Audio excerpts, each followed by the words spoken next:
All right, Tim, I'm so excited to chat with you today and hear more about your story. Thank you. Oh, so you've been in commercial real estate how long? Got my license started in 1982, so Wow, going on what 44 years. that's awesome. You've seen Yeah, a few things. yeah, I've seen a few Yeah. things, seen some ups and downs. So what drew you to this? Why did you get involved? Well, it's a story that I wasn't planning on doing commercial real estate, but my dad taught me when I was young, and when I graduated from high school, he says you got to just go get your real estate license. You never know when you're going to need it, and Smart. it always pays off. So I went and got it. And I Good. had no idea what to do. And ironically, a friend of mine's father and mother had just gotten divorced, and the father lived most of the time in California, and the ex-wife didn't want him to live at their home, being divorced when he was in town working on Okay. these shopping centers. Mm-hmm. So just out of the blue, he asked me to find him a condominium. Huh. So I had friends in the old multiple listing service, and they'd give me their old multiple listing books, which were about 3 inches thick, that showed every Things have property. changed. Yeah. And I found him a Hmm. condominium that he bought. That was my first closed Okay. real estate transaction. So did So you stay in residential for a little bit? no, Okay. wasn't in residential. And it was Mm-hmm. funny. I just started going to college up at the U. Mm-hmm. My major was geology. Wow. In the late 70s and early 80s, we had the oil embargo, and with the Arabs and the Iranian hostages, and so oil became a really big commodity. So I decided to go into geology. I was home from school one day having lunch before I was going to my regular job that worked for a retailer doing some work, and the phone rang, and it was this same gentleman that I sold the condominium to. And he asked me at that time, he said, "Hey, I'm going to build a shopping center, Hmm. and I need somebody to lease it for me. And you have your license, and so I can put a desk in one of the vacant suites and a phone and a set of yellow pages, and you can cold call people Wow. and find tenants." Huh. And he told me he'd pay me $1 per square foot commission for every space I leased, which I added it up, and it was way more money All right. than I was More making. than minimum wage. Yep. Yeah. And he said, "You can finish your schooling. I'm not going to just come in when you're finished." And so this, I started on a center called Westgate Plaza down on 3500 South, just east of I-215. He built that center, and first lease I did was a little pizza restaurant, and it was 1,200 square feet, Wow. and I got a check for $1,200. And I was newly married, and I Uh-huh. thought, Yeah, man, you were rich. this is awesome. I'm rich. And then I got another deal with a video store that rented, cassette videos that we did back in the 80s. Mhm. And that was a big space. And I had a big restaurant come in and a big gun shop and all that. And that just, so I changed my major from geology to business management and marketing, and went and got my degree that way. Wow. That's So, awesome. and I've been doing it ever since. So we're gonna talk about one of your projects in a little bit that actually kind of reminds me of your geology background. There's some Okay. earth being Yeah. moved, so we'll get back to that. So retail, it kind of found you. It seems Yes. like. So did you stay in retail, and what do you love about retail? Yeah, I stayed in retail from that point. After working with that gentleman, I stayed with him for 4 or 5 years because he built several unanchored shopping centers throughout the Salt Lake Valley. Mm-hmm. And in fact, he's in his 90s now. Wow. Still lives here in the market, Huh. and has sold all of his shopping centers. Mm-hmm. But he did a great job and taught me a lot. So it was a great mentorship. At that point, I went to work for a company called Prowswood, which was mostly developing apartments and condominiums and townhouses. Mm-hmm. But they had a brokerage division, and they wanted to get into commercial real estate. Okay. And Robert Wood, rest in peace, Bob, was the Wood of Prowswood, and he was my neighbor. Gave me a great opportunity to help build his commercial brokerage in the retail Wow. environment. So you've had some great breaks and some Yeah, great mentors. I really have had some Mm-hmm. good mentors. Mm-hmm. And from there, I joined CRG, Consolidated Realty Group, which was the dominant retail and commercial brokerage in the state for a long time. And from there, we went to Prime Commercial, which was our little boutique firm with Steve Bogdan and Steve Urey. And we were able to bring over Stuart Thane and Rich Robbins and Steve Bowler and the and OGs. Yep. Yeah. And then later were purchased by Coldwell Banker Commercial and expanded that. And then Brandon and I and Stuart took over the ownership of that firm. And 8 years later, we're purchased by Colliers. So it's just been a steady upward climb, and it's been fascinating. So you've had different logos on your business card, but you've always focused on the Wasatch Front and retail. And the Intermountain West. I've been able to have secure some great retailers over the years, and I've done multiple locations throughout multiple states for some of these. I did 17 locations for Cabela's throughout the country. That's awesome. Those stories are legendary. Yeah. Some of the ones I've heard. It was fun. It really was fun, and covered 4 states for O'Reilly Auto Parts, 4 states for Best Buy. Wow. Done a lot of land transactions and ranch and land sales throughout the Intermountain West. So it's been a really fun way to make a living. That's really cool. So some of our younger brokers, they see the industry and they see you and others like you, and they want to do that too. But some of their questions are, how do you develop client relationships? How do you get those first breaks? So what would you say about developing client relationships? Well, first of all, I'd say it's going to take a couple of years. So you're going to be broke for a couple of years. Yeah. Okay. But the best thing I've found is see if you can find a seasoned veteran broker that you could be an assistant to and work out some kind of commission arrangement where you can make adequate money. But the real thing that a young broker needs to do is, one, not be afraid to cold call people. One of my philosophies that I had was retail tenants usually sign 3 to 5 year leases. Okay. So let's say it's a 5-year lease.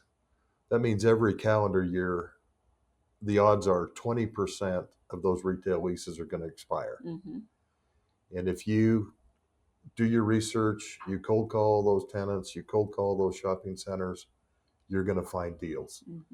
That's the way I was able to get listings, was look at shopping centers and look at new developments and think to myself, what would be great in this shopping center? What do they need? Whether it be back in the day, a tanning salon or a copy shop or a video store or a pizza restaurant, that kind of thing. I just kind of looked for the needs and then cold called tenants. And if they had interest, then I was able to meet with the developers and they just basically said, who is this guy? And they gave me a shot at listing their centers after bringing them a few tenants. The old saying was, bring me a deal and the listing's yours. And that was true in my case. I did cold call and get some tenants and took them to developers and ended up with the listings. Yeah, you've had an amazing career and incredible clients. That's awesome. So what would you say about I don't think this industry is for everybody. I think it takes a certain type of psychology and a certain type of personality maybe, because you're not going to close a deal every day or every week. No. Like, things are going to take time. So how do you stay motivated when, say, things aren't really going your way, or you're working on a number of deals and some of them aren't ever going to pay you, right? No. So how do you, in your mind, stay engaged, stay excited to get up every day when there's a lot of days that you don't win? Well, that's another good thing. My dad was my mentor. He did some development. One thing he taught me was, if you have enough pots on the fire, some of them are going to get cooked. And so that just said, yeah, maybe this deal isn't going to close, but this one is. So you just keep motivated. And I also learned early on with those, working on those transactions in that first shopping center, that the sky's the limit. Don't hold back. I mean, you do have to have a different personality. You have to have thick skin. You have to be willing to, lose a deal in order to make deals. You also, if you're new in the business, the recommendation I'd give you is never burn a bridge. You may have heartache, or you might get screwed by a client or a developer or that kind of thing, but take the high road. And you may not want to work with them again, but odds are you're going to cross paths again. Mm-hmm. And if they still have a good feeling about you, more business comes. Right. So play the long game. Play the long game for Mm-hmm. sure, and build relationships. I like some of the things I did back in the day was you want to be seen, so buy jazz tickets, buy hockey tickets, attend all the seminars and all the conventions and that kind of thing. Get your name out there, hand out business cards, be seen, don't be bashful. Mm-hmm. It's good advice. It's not who you know, it's who knows you. Mm-hmm. So if you get out and are energetic and positive and smiling, and buy lunch for people if you can afford it when you start out, get tickets, there's plenty of free things to do, just invite people to go do things. It's amazing how it builds your network. Yeah, and you're still living that mantra. We were just at the What's Up Down South Economic Summit. Correct. So you put in the time to go down there and be there at that St. George economic event to do what you just said. Yep, and it's fun to walk around, meet new people, go to the breakout sessions, ask questions, tell them your name, tell them what company you work for, and it just, people recognize you and they value what you do for the industry. Okay, awesome. Well, let's talk about one of your projects. We're here in our Collier's Millrock office, and we have this great 360 room, and we are going to look at one of your projects. It's not far from where we're sitting right now. Nope. What are we looking at here? This is a 22-acre site at the corner of Wasatch Boulevard and Millrock Drive that ever since I can remember as a little kid has been a concrete mixing plant and batch plant, because of the incredible amount of aggregate and gravel nearby. The family that owns this property has joint ventured it with the Rockworth companies, and unfortunately it's taken 7 years to get their entitlements finished through Cottonwood Heights City. But this is going to be a traditional mixed-use project in every sense of the word. The first phase will be about 300 apartment units, just to the east of the road of your cursor right there, right up against the mountain, just down a little bit further, that big flat spot. You want to drive? Yeah, I'll drive. Okay. It's just, okay, this area right here is going to be this apartment project. Okay. And then there'll be a couple of retail pads in front. Here along this area here, just disregard this. This is a pit we had to dig to put engineered fill back in for the future buildings. But this site right here will be mixed use with office and retail. There'll be retail pads here as well as retail pads here along the corner. The road coming off Wasatch Boulevard has been built and is in, and it's just a roundabout right now.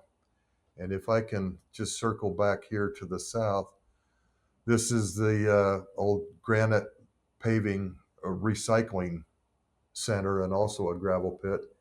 You can see all the cranes here. That project is currently being dismantled, and this site has been purchased by UDOT and the state of Utah for a big, huge parking garage to help ease the traffic going up the canyons. So with this great mixed-use center with retail and office, we are planning, we have a hotel pad right here for 140 rooms. And then next to the apartment project here will be a 10-story high-rise super luxury condominium development with for sale product. So where does this project fit in with all the projects you've done in your life? Is this one of the ones, is this one of your crown jewels, would you say? Yes, I think this is going to be a legacy project just because of the location. With the Olympics and everything coming to Utah, and then most of the skiers and hikers and summer users for the canyons pass this location on a daily basis, going up the canyon and coming back down. So the opportunity here to have brand name, super cool restaurants and bars and high-end retailers that we maybe don't have in this side of the market is going to be a real opportunity. So I think this is going to be a legacy project for me, and one that will stand out in my career. That's awesome. When you drive around town, you probably have a lot of memories and a lot of, oh, I did that, I worked on that. What does that feel like? And is your wife still interested in Yeah, all your my stories? wife gets sick of me pointing out, hey, I did that deal, and I did that deal, and I did that deal. But it also is a great opportunity and memory for me to see how, as commercial real estate brokers, we build communities. Mhm. We don't just make a commission and go away, but we're focused on getting the right tenant mix for the neighborhood, Mhm. the right use of the land, whether it be a JV with apartments, retail, office, that kind of thing. But I take great pride in being a community builder. It's been really fun. That's awesome. For example, at down in Lehigh, at Traverse Mountain, Cabela's was the first deal there. And now you look at what's happened at that intersection and that street, and Highway 92 going all the way up to Alpine. I mean, it's Silicon Slopes. Yeah, you changed The first thing there was landscape. Cabela's, and I was at that grand opening. I wish I would have known you then. yeah, it would have been fun. I wish I would have known you Yeah. too. Mhm. But yeah, that was a big day in my career. I bet. Well, that's a great spot to end on. You've done so much good in this state and in this company, in this industry. Thanks for all you've done for Colliers and for Utah. Thank you. I appreciate it, Jeanette. You've been a great asset for Colliers, and we're better because of you. So Oh, we appreciate your input. well, thank you. And let me just say one thing in closing too, is that relationships matter with your clients. You never know what business card somebody's going to hand you.